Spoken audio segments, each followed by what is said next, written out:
think we can all agree superhero movies are pretty big nowadays. Between Marvel and DC, we have enough movies, video games, and spin-off shows to keep us entertained for a long time.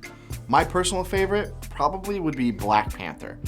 When that movie was first released, we were introduced to a hero with an incredible story. In the matter of a couple hours, it felt like the whole world was saying, "Wakanda forever."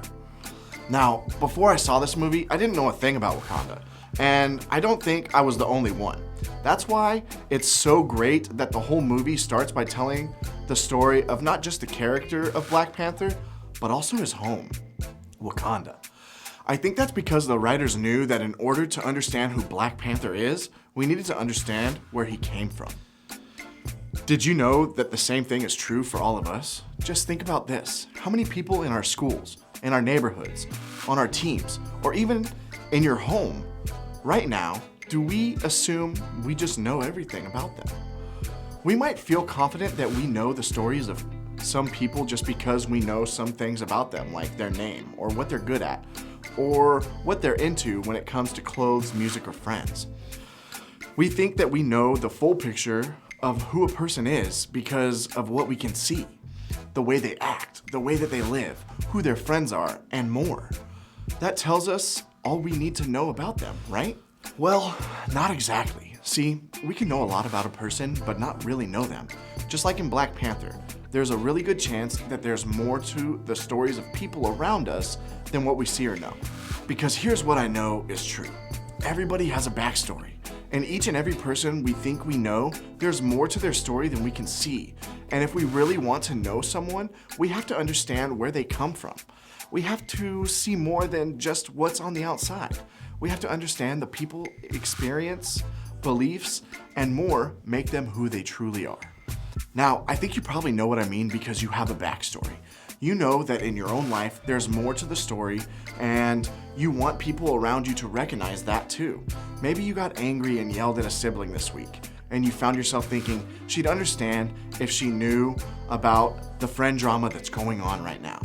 Or maybe you turned in an assignment late and thought my teacher would be more understanding if she knew the power got shut off at our house this week.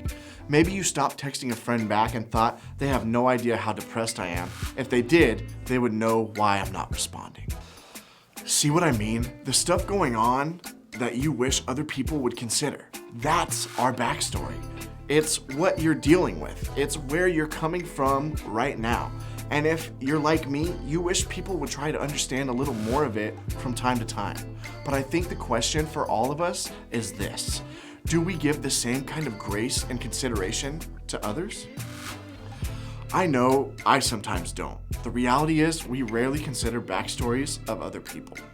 We often don't stop to consider where they're coming from, and because of that, we don't ever really personally know them.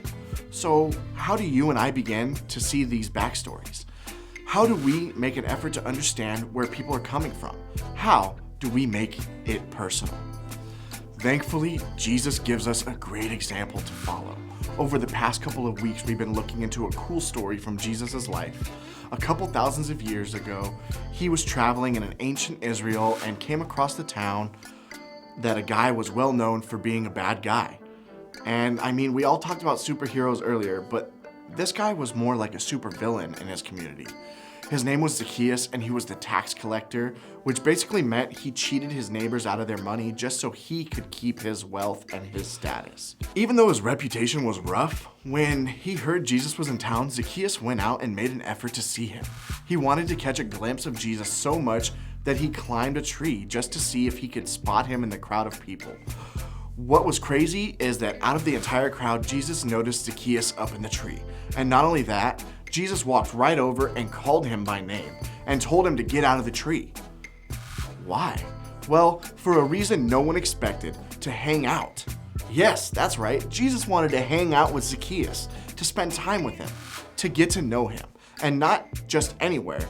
Jesus wanted to go to Zacchaeus' home, the place that he came from. Take a look.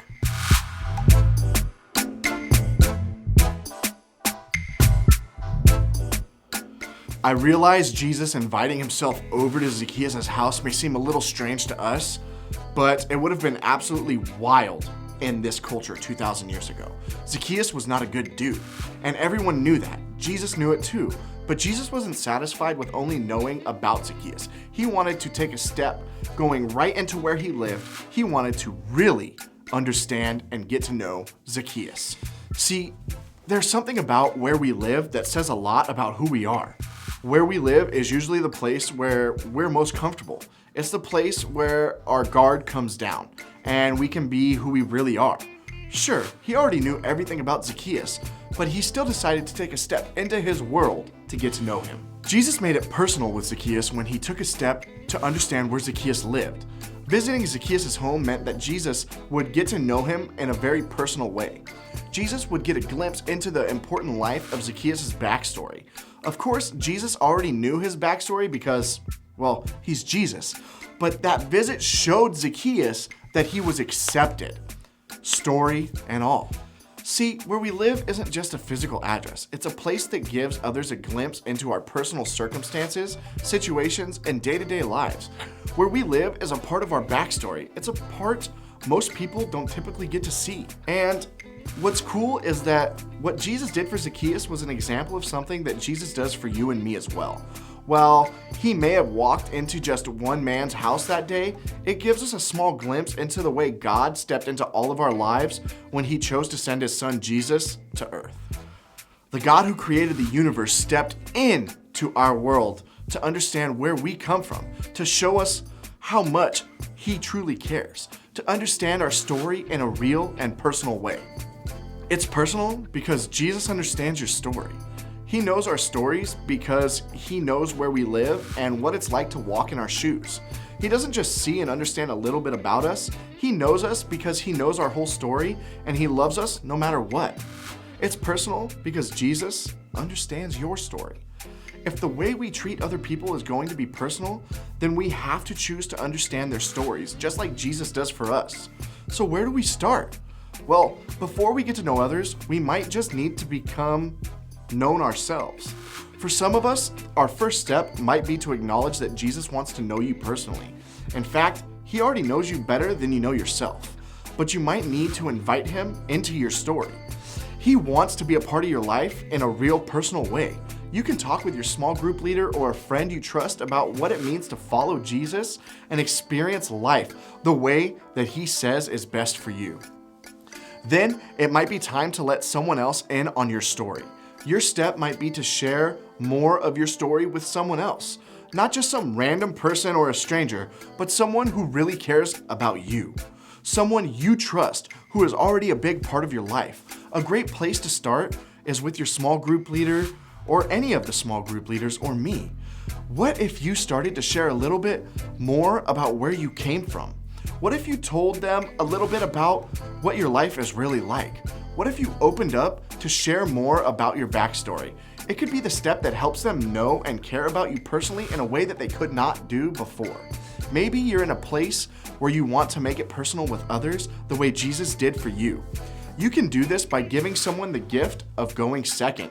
In other words, you can be the first one to share. You can choose to share a little bit about your own backstory so that other people know it's safe to share with some of their stories with you.